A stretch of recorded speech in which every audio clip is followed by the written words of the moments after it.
La team, salut, j'espère que tu vas bien. Allez, nouvel épisode sur le portefeuille idéal. Je te raffiche la liste tout de suite à l'écran pour faire un petit point et je vais te donner aussi une information. Là, c'est vrai que au début, j'avais envisagé d'acheter les 20 lignes d'actions les plus représentées. En réalité, je pense que je vais me concentrer sur 10-12 lignes puisque je le vois par rapport à 2-3 indicateurs. Il y a certaines actions qui me font moins de l'œil que d'autres. Donc là, comme tu as vu, on a Microsoft, Amazon, Alphabet, Nvidia et Meta en portefeuille. Et aujourd'hui, eh bien, on rajoute, en tout cas, j'ai déjà rajouté Visa. Donc Visa, tu sais, le duopole avec Mastercard, puisque Visa, de mon point de vue, est une action absolument incroyable et je vais te montrer un petit peu pourquoi. Donc là, je t'affiche le portefeuille idéal. Comme tu peux le voir, eh bien, Visa Inc. Class A Share a été rajouté. Donc toujours pareil, je passe un ordre systématiquement de $500. Donc $500. Là, tu vois qu'on est à 500,32 alors qu'avant on était à 500,34. Le 0,32,34, c'est tu sais les frais de passage d'ordre sur Interactive Broker qui sont de 35 centimes, enfin 35 cents. Mais avec la conversion euro-dollar, eh bien, suivant que l'euro soit plus ou moins fort, ça coûte plus ou moins cher. Donc là, on a Visa, $500 achetés pour 1,638 quantités et je suis en légère plus-value de 0,84%. Mais comme tu peux le voir, sur la plupart des lignes, mis à part sur Microsoft, eh bien, on est en plus-value latente de partout. Donc 10%, 10,4% sur Amazon, 5,11% sur Google, 12,2% sur Meta, moins 6,09% sur Microsoft, 24,4% sur Nvidia, comme quoi tu vois, même en achetant une action qui était déjà assez haute, puisque j'avais un PRU à $118,5, eh bien je suis à plus 24,4% et aujourd'hui on rajoute Visa. Donc là je t'affiche graphiquement le cours de Visa. Je suis sur TradingView, logiciel, toujours pareil. Et le premier truc qui frappe, eh bien, c'est qu'on peut voir que globalement, on est vraiment sur un cours qui est ascendant, ça n'arrête pas de monter. Et tous les petits E en vert, c'est tous les résultats d'entreprise qui sont bien souvent supérieurs aux attentes, sauf là, tu vois, en 2020. Mais très concrètement, c'est une action qui n'arrête pas de monter. Et en même temps, les fondamentaux sont ultra solides parce que, on va le voir après dans le screener, mais elle génère surtout une marge nette qui est de plus de 50%. C'est absolument énorme.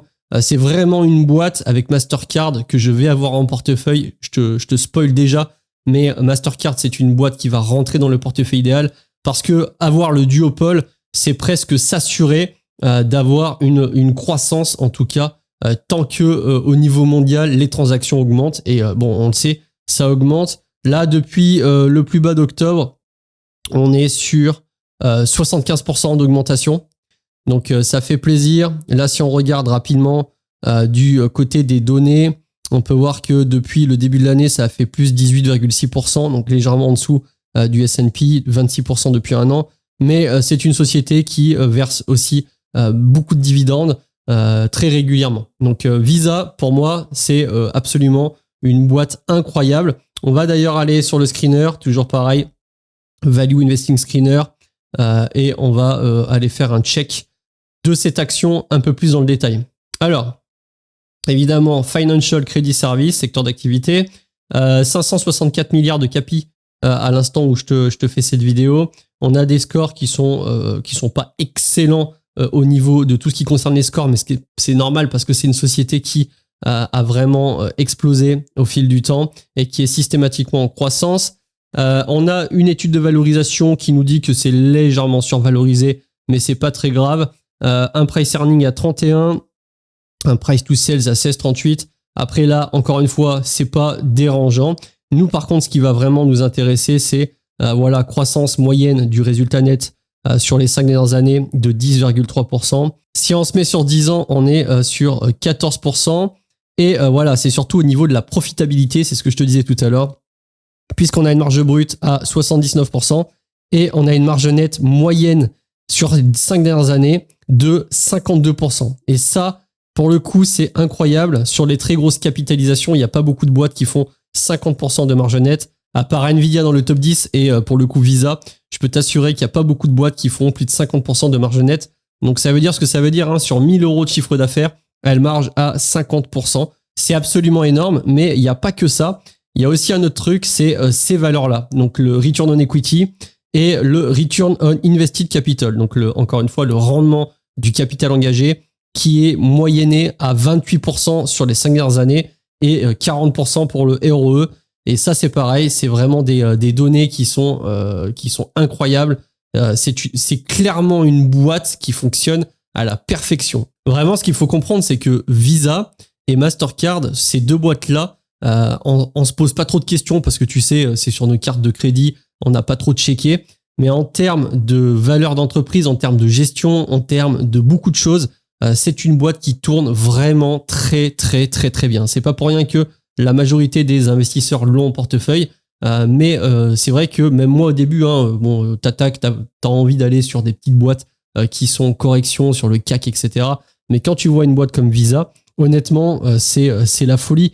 Par exemple, Visa, ils ont à peu près 40 milliards de capitaux propres, une dette à 20 milliards et un résultat net annuel de 20 milliards. Donc tu t'imagines 20 milliards de résultats nets et en plus de ça, comme je te l'ai dit, c'est une boîte qui verse des dividendes. Le dividende n'est pas non plus exceptionnel. On est sur 1% avec une fréquence de versement de 4 fois par an, donc trimestriel. Mais il y a quand même une augmentation moyenne du dividende de 16% par an. Donc ça fait relativement plaisir. On va se remettre un petit peu, tu sais, sur TradingView parce qu'il y a aussi des données financières sous forme de tableau. Moi, j'aime bien. Je commence à m'y habituer. Donc là, tu vois, la vue d'ensemble sur Visa, 587 milliards de dollars. Le rendement à 0,77. Donc ça, c'est ce qu'on a vu avant. Société fondée en 1958. J'aime bien aller check et je te conseille d'en faire de même quand tu commences à investir sur des boîtes. Bon, peut-être que tu copies ce portefeuille et je fais en sorte justement d'avoir les meilleures actions US parce que de mon point de vue, c'est ce qui va le plus performer et qui permettra d'avoir le moins de risques possible. Mais voilà, on a un PE à 31. C'est pas non plus complètement déconnant, surtout pour ce genre de boîte. Et on le sait, l'économie étant croissante, l'utilisation des cartes de crédit se fait de plus en plus. Et on le voit, hein, de toute façon, tous les chiffres convergent vers le haut. Hein. Ensuite, qu'est-ce qu'on a sur TradingView? On peut aller au niveau des statistiques. Tu vois, par exemple, en fonction des trimestres. Parce que là, c'est en fonction des trimestres. Le ratio court-bénéfice, donc qu'on appelle le price earning ratio, 31, 31, 28, 31, 32, 28, 28, 31. Donc globalement, on est plutôt assez stable. Qu'est-ce qu'on a d'autre? On va avoir les rendements des actifs, la marge nette. Tu vois, c'est la fameuse marge nette. 52, 50, 53, 55, 52, 53, 55, 55. Là, on est vraiment sur de la marge nette qui est tout le temps au-dessus de 50%. Pareil au niveau de l'EBITDA, on dépasse, on est à 70%. Non, c'est vraiment une boîte incroyable, Visa. C'est pour ça que je l'ai acheté. Ça faisait un petit moment que je me disais vivement que j'ai les fonds pour investir dans cette boîte-là aussi. Ça me fait ultra plaisir de l'avoir en portefeuille. Quand on regarde au niveau du dividende, c'est ce qu'on disait.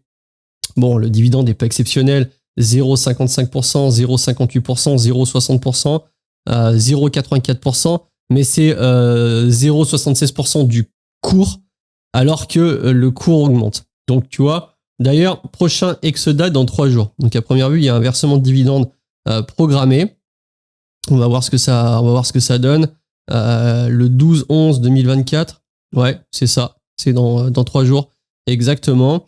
Et au niveau de tout ce qui concerne les bénéfices, on peut voir, tu vois, sur les graphiques qu'on a le reporté et l'estimation. Et on est systématiquement légèrement supérieur à ce qui a été reporté, sauf au Q3 2024. Ici, c'est ce qui est noté en surprise, plus 0,73, plus 0,61. Bon, de toute façon, c'est une boîte qui est tellement réglée comme une horloge suisse qu'au final, on sait à peu près ce qui va se passer. Donc, on n'aura pas de dinguerie sur Visa où la boîte va prendre d'un seul coup 30%, comme ça peut être le cas sur Tesla. Mais en tout cas, Visa, c'est une boîte qui a le mérite de très très bien tourner et de fournir relativement assez sereinement de la performance sur le temps. Comme tu as pu le voir, Et au niveau des revenus, au niveau des revenus, voilà, hein, on est sur des revenus qui sont stratosphériques. 20 milliards, 23 milliards, 28. Et là, on est plutôt à 32 milliards. Franchement, ça tourne vraiment, vraiment bien. Donc moi, comme je te l'ai dit, Visa, ça y est, c'est intégré en portefeuille. Encore une ligne. J'essaie vraiment d'équipondérer les lignes, à part pour Nvidia. J'avais un petit peu plus de trésor et un peu plus de conviction. Et j'ai bien fait, en tout cas, à l'heure d'aujourd'hui, ça me donne raison, à voir si ça sera le cas encore sur les prochaines années, puisque c'est ma plus grosse ligne en termes de coût d'acquisition. Bon, on parle pas en centaines de millions, hein. J'ai mis $100 de plus, mais vraiment l'idée aussi, c'est de constituer un portefeuille qui est recopiable par beaucoup de personnes, même si à l'instant T, j'ai un petit peu plus de $3000 dans le portefeuille, avec des lignes à 500, 500, 500, etc. L'idée, c'est vraiment que je te montre encore une fois comment je le fais, pourquoi je le fais, et que si jamais de ton côté, tu as envie de faire pareil, au moins tu as un support qui semble être viable. Donc pour revenir à ce que je disais tout à l'heure, là, la constitution du portefeuille, on va se remettre sur la liste. L'idée, c'est d'avoir 10-12 actions, parce qu'il y a certaines actions qui m'intéressent très fortement, et il y a d'autres actions qui m'intéressent un peu moins. Bizarrement, Apple, pour l'instant, ça m'intéresse pas trop. Les actions qui vont m'intéresser, Salesforce, ça m'intéresse pas mal. Qu'est-ce qu'il y a d'autre comme action? Eli Lilly à voir parce qu'il y a une belle correction. Broadcom, ça m'intéresse. Et il y a des actions comme Tesla qui sont pas par exemple dans cette liste-là et qui pourraient potentiellement m'intéresser, même si encore une fois, je vais essayer de m'en tenir le plus possible à quelque chose qu'on peut reproduire et notamment avec cette liste-là. Mais je sais que certaines actions sont très intéressantes. D'ailleurs, jetons un œil un petit peu au classement des capitalisations mondiales au niveau action. On va retrouver donc Nvidia qui est passé en tête et qui est pour le coup largement en tête avec plus de 200 milliards de plus que Apple. Donc Nvidia on a, Microsoft on a, Alphabet on a, Amazon on a, Meta, Berkshire par exemple, c'est peut-être un conglomérat qui m'intéresse. Tu vois, des sociétés comme TSMC, ça m'intéresse aussi. Broadcom, ça m'intéresse. Walmart, pas trop. JP Morgan Chase, je sais pas. C'est pas pour l'instant. Mastercard, ça m'intéresse. Novo Nordisk, pas pour l'instant. Mais voilà, essayez de se concentrer quand même sur des boîtes en tout cas dans lesquelles j'ai de très très fortes convictions. Et pour l'instant, mon portefeuille, je suis relativement satisfait. Si on regarde la performance, par contre, du portefeuille, puisque c'est ça qui va être intéressant. Donc là, je te fais la vidéo, on est le samedi 9 novembre. Donc si on prend depuis le début du mois, le portefeuille est à 7,8%. Mais si on se base depuis le début, c'est-à-dire depuis le 20 juin 2024, le portefeuille est à plus 3,4%. Alors là, il faut savoir que le calcul de performance sur Interactive Broker, c'est le TWR, ils appellent ça comme ça.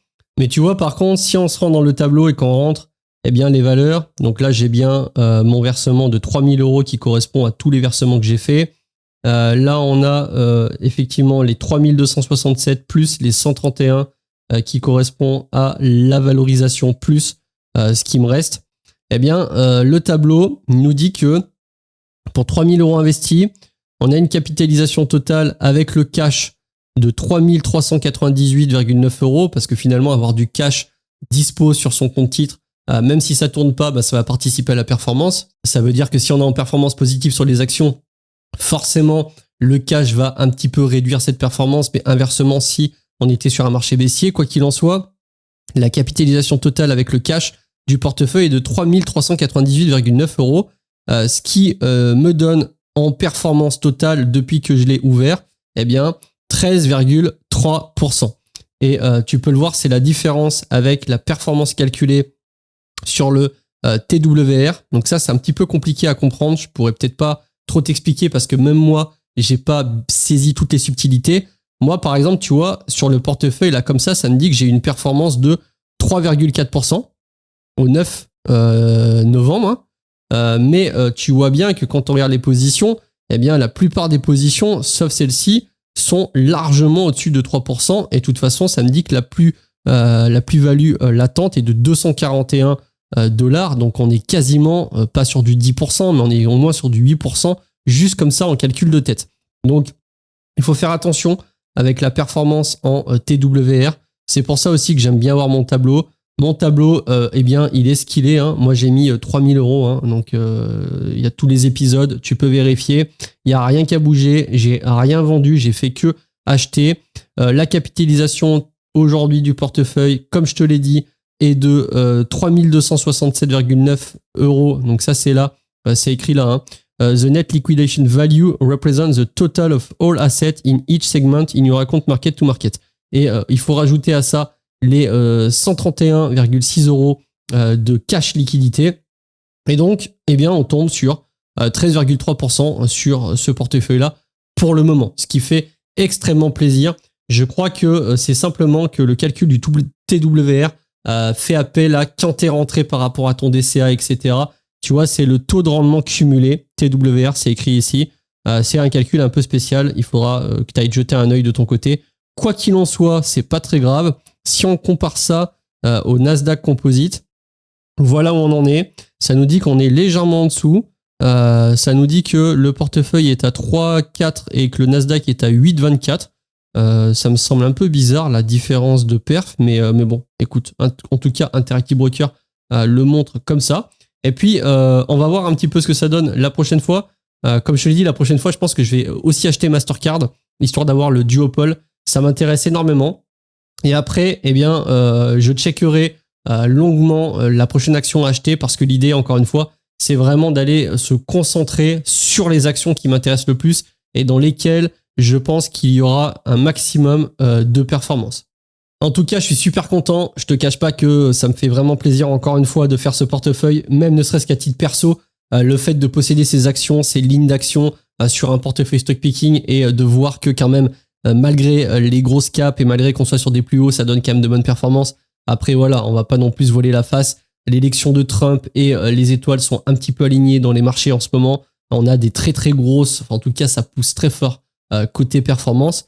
En espérant que justement ça se retourne pas brutalement contre nous et qu'on se retrouve pas avec une année de correction qui corrige très sévèrement. On verra, de toute façon, si j'estime qu'à un moment donné tout est en train de corriger. Honnêtement, c'est pas du tout exclu que je vende l'intégralité des positions pour se replacer un petit peu mieux plus tard. Ça va vraiment dépendre. Hein. Je veux dire, si à un moment je juge que la tech est en train de corriger très fortement, ça serait quand même bête de rester positionné dans le portefeuille, même si encore une fois, faire du market timing, c'est compliqué.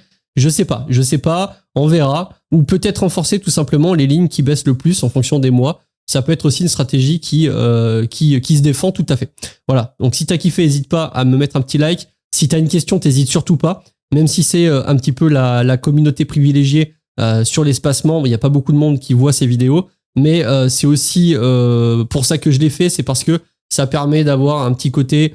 Je sais pas si c'est plus convivial, mais en tout cas, vraiment, voilà. Je partage ça à la quinzaine de personnes qui sont et qui est abonné sur ce portefeuille. J'espère que ça te fait plaisir. N'hésite pas à me dire aussi si tu copies ce portefeuille. Voilà, ceci n'est pas un conscient d'investissement, c'est toujours pareil. Mais moi, je te dis à la prochaine pour le prochain épisode, d'ici un mois et demi. Et je te souhaite une bonne journée. Salut!